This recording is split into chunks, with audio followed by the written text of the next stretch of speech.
بسم اللہ الرحمن الرحیم۔ السلام علیکم۔ مصطفیٰ عامر کیس سے متعلق لیگل ایکسپرٹ عامر منصوب نے کچھ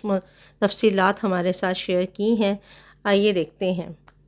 میں نے بیٹھ کے وہاں سنا، انہوں نے کچھ ریویژنز اپلیکیشن فائل کی تھی 10 فروری کو۔ جج صاحب نے، جو ATC کے ایڈمنسٹریٹو جج ہیں، انہوں نے کچھ آرڈرز پاس کیے جس میں انہوں نے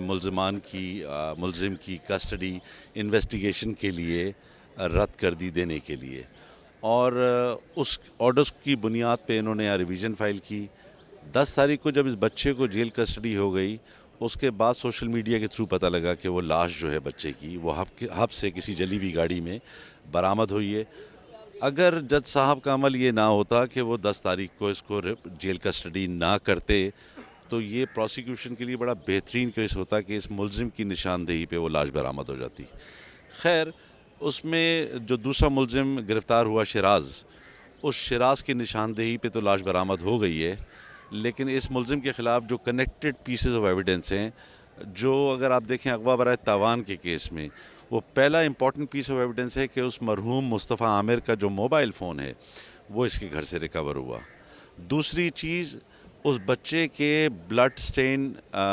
سپاٹس اس کے کارپٹ سے ملے، جو کہ DNA کے تھرو میچ کر گئے، جو DNA رپورٹ آج عدالت میں پیش کی ہے۔ تیسری چیز یہ بھی سرکمسٹانشل ایویڈنس میں آ گیا کہ ایک لڑکا ہمیں مل گیا جس نے بتایا کہ 6 جنوری کو جب مصطفیٰ عامر اس ملزم کے گھر جا رہا تھا تو وہ اس کو وائس نوٹ کر کے گیا تھا، اور وائس نوٹ بھی پروسیکیوشن کی تحویل میں آ گئے ہیں۔ تو میری نظر میں یہ بڑا امپورٹنٹ کیس ہے اس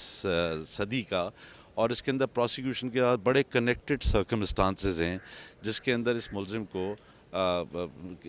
عدالت سے میں نہیں سمجھتا کہ کوئی فائدہ مل سکے گا۔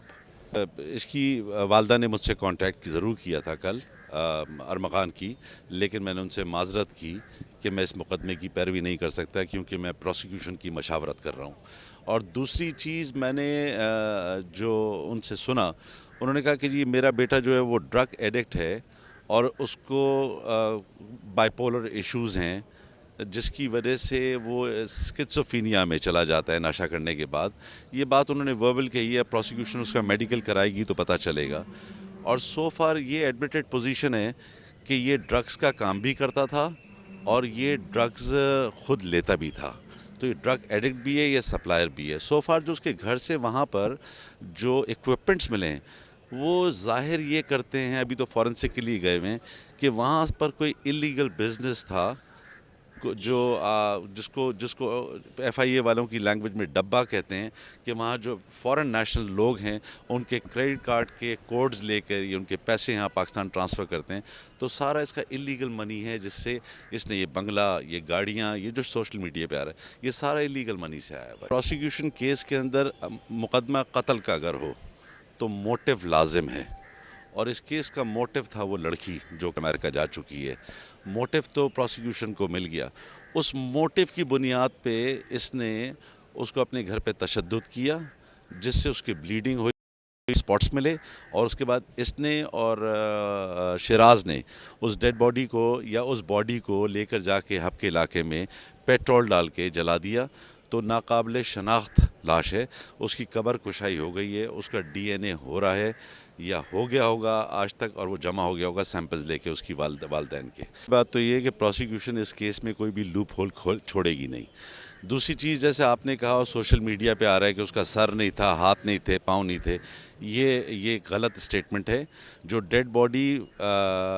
کی قبر کشائی ہوئی ہے وہ پراپر ڈیڈ باڈی ہے، اس میں ہاتھ، پاؤں، سر سب موجود ہیں، اور ایسی کوئی بات نہیں ہے کہ جو اخباروں میں یا سوشل میڈیا پہ چل رہی کہ جس کے ہاتھ نہیں تھے یا پاؤں نہیں تھے، وہ پراپر باڈی ہے۔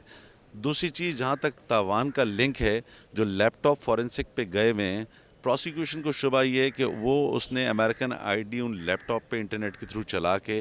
اس لڑکے نے 2 کروڑ تاوان کی کال کی ہے۔ وہ فورنسک کے لیے گئے ہیں، جب فورنسک کی رپورٹ آ جائے گی تو بڑا کلیئر ہو جائے گا کہ آیا وہ 2 کروڑ اس کے لیپ ٹاپوں سے مانگے گئے ہیں یا نہیں مانگے۔ ان کے والد صاحب میرے ساتھ ایک زمانے میں کالج میں پڑھتے تھے،